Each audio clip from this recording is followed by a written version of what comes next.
mahasiswa Universitas Nias, Prodi Pendidikan Matematika. Nah, di video kali ini kita akan melanjutkan pembahasan irisan kerucut. Yuk disimak videonya. Halo semua, kembali lagi dengan saya Kris Margareta Harifa. Nah, di video kali ini kita akan kembali membahas materi lanjutan dari irisan kerucut. Jika di video sebelumnya kita membahas mengenai lingkaran dan elips, hari ini kita akan membahas parabola dan hiperbola. Langsung saja kita masuk pada materinya, yaitu parabola. Sebelumnya, pasti adik-adik tidak asing lagi dengan yang namanya parabola. Parabola sering sekali kita temui. Kita sering itu ada, yaitu parabola yang ada di atas atap rumah kita untuk menonton televisi tentunya. Oke. Nah, jadi materi hari ini kita akan melanjutkannya, yaitu terjadinya parabola. Di sini parabola adalah irisan kerucut oleh bidang yang sejajar dengan garis pelukis kerucut. Parabola didefinisikan sebagai himpunan titik-titik yang memiliki jarak sama terhadap suatu titik yang disebut titik fokus dan sebuah titik yang disebut garis direktrix atau directrix. Nah, itu tadi pengertian dari parabola itu. Oke, yang berikutnya di sini ada gambar. Jadi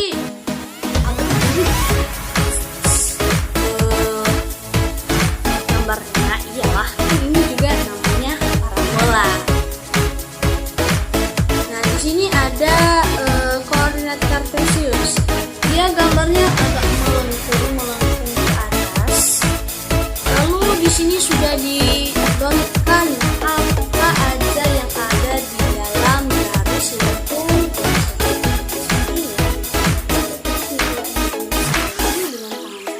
Bisa diperhatikan di gambar. Yang pertama adalah titik fokusnya. Nah, di sini ada juga yang namanya titik fokus. Lalu yang kedua ada sumbu simetris. Lalu yang berikut yang di bawahnya, yang di pertengahan garis horizontal itu ada yang namanya vertex, dan yang di bawahnya yaitu directrix. Apa tadi itu directrix?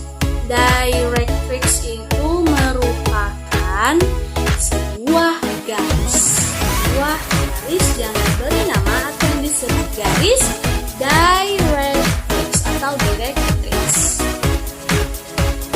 Nah, yang berikutnya adalah parabola dan paraboloida. Sebelumnya kakak mau nanya nih, kira-kira masih ingat nggak apa persamaan umum dari parabola?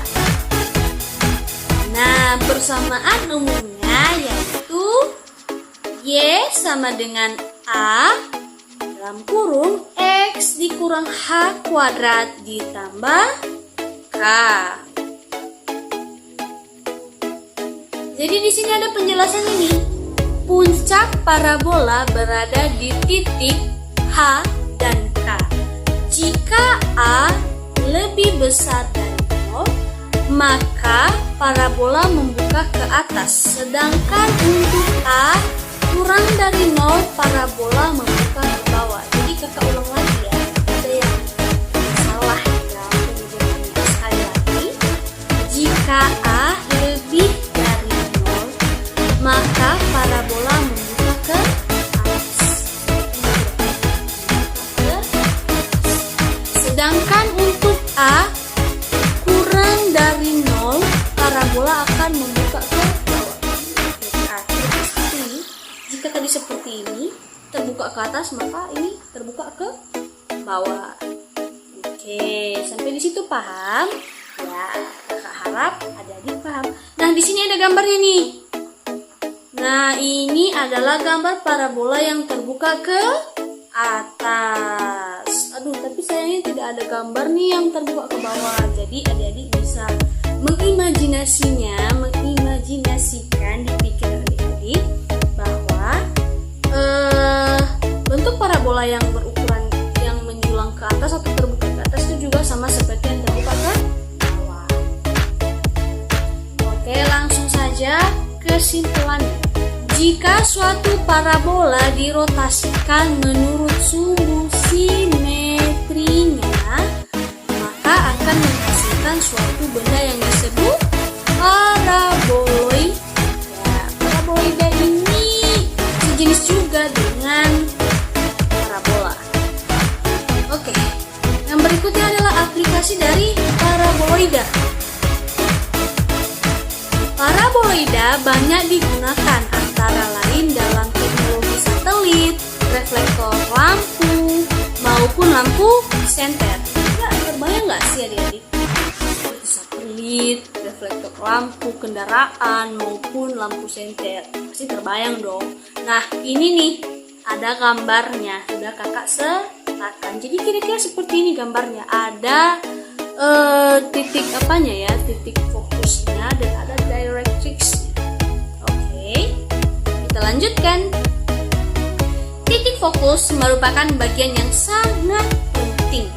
Pada antena parabola, gelombang yang sampai pada parabola akan dipantulkan menuju titik fokus parabola. Dengan demikian, gelombang berkumpul pada titik fokus parabola.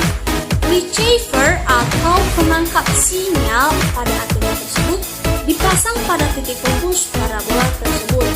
Nah, hal yang paling penting di sini adalah titik fokusnya. Di mana merupakan titik fokus ini merupakan peran paling utama dalam menentukan bagian yang sangat penting.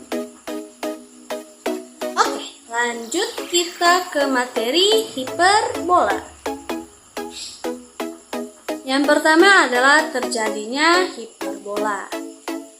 Hiperbola terbentuk ketika bidang V memotong kerucut dengan sudut 0 kurang dari sama dengan theta kurang dari alfa, yaitu ketika bidang tersebut memotong kedua kerucut namun tidak melewati titik gabungannya. Jadi diperhatikan baik-baik ya definisinya ini atau pengertiannya ini, biar tidak salah mengartikan.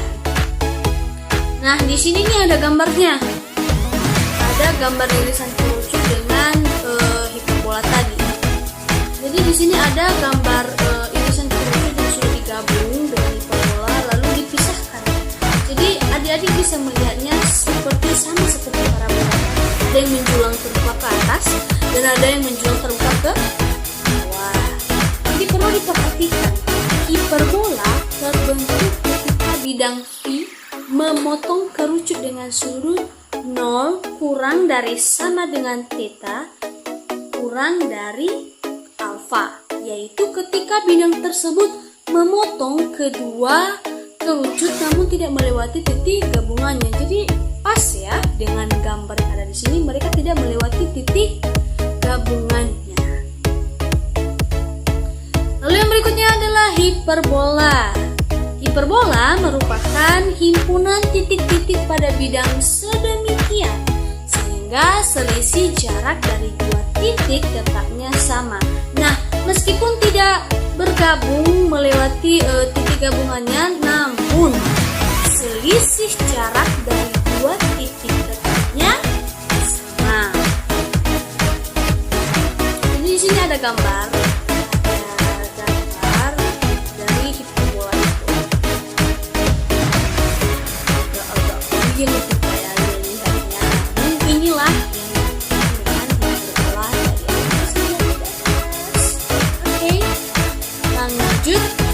Nah, dari definisi tersebut dan dari gambar tersebut terbentuklah persamaan asintotnya, yaitu Y sama dengan plus min B per A X.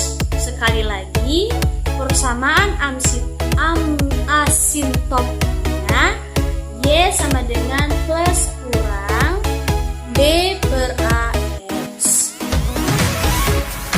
Oke, lanjut kita masuk di materi perbandingan antara elips, parabola, dan hiperbola. Jadi di perbandingan ini kita akan menggabungkan keseluruhan hasil dari irisan kerucut tadi, yaitu lingkaran, elips, parabola, dan hiperbola. Di sini ada gambarnya. Ini dia irisan kerucutnya, ada parabola, elips, hiperbola. Oke, yang pertama yaitu grafik. Di grafik ini yang disebut dengan grafik dari parabola. Jadi bisa melihatnya di atas. Dia terbuka ke sebelah kanan ya. Iya, ini kan kalau saya hadap dari depan kamera ini hadap kanan. Tapi kalau jika tadi melihatnya hadap kanan. Oke, lanjut di elips. Ini elips juga dia tergabung dengan lingkaran ya. Tergabung dengan lingkaran. Jadi ada elips dan ada lingkaran di dalamnya. Lalu yang kedua adalah hiperbolanya nih. Hiperbola ini terbuka di sebelah kanan dan terbuka di sebelah kiri. Sehingga persamaan standar yang kita dapatkan dari irisan kerucut ini, yang pertama dari parabola adalah Y kuadrat sama dengan X. Di elips, X kuadrat per A kuadrat ditambah Y kuadrat per B kuadrat sama dengan 1. X kuadrat per A kuadrat dikurang Y kuadrat per B kuadrat sama dengan 1. Nah, jadi itulah tadi perbandingan antara elips, parabola, dan hiperbola. Jadi adik-adik bisa melihatnya di sini, yang dimana dari irisan kerucut ini memiliki persamaan yang berbeda, dan tentunya dari kerucut ini bisa menggabungkan beberapa elemen seperti tadi lingkaran, elips, parabola, dan hiperbola. Nah,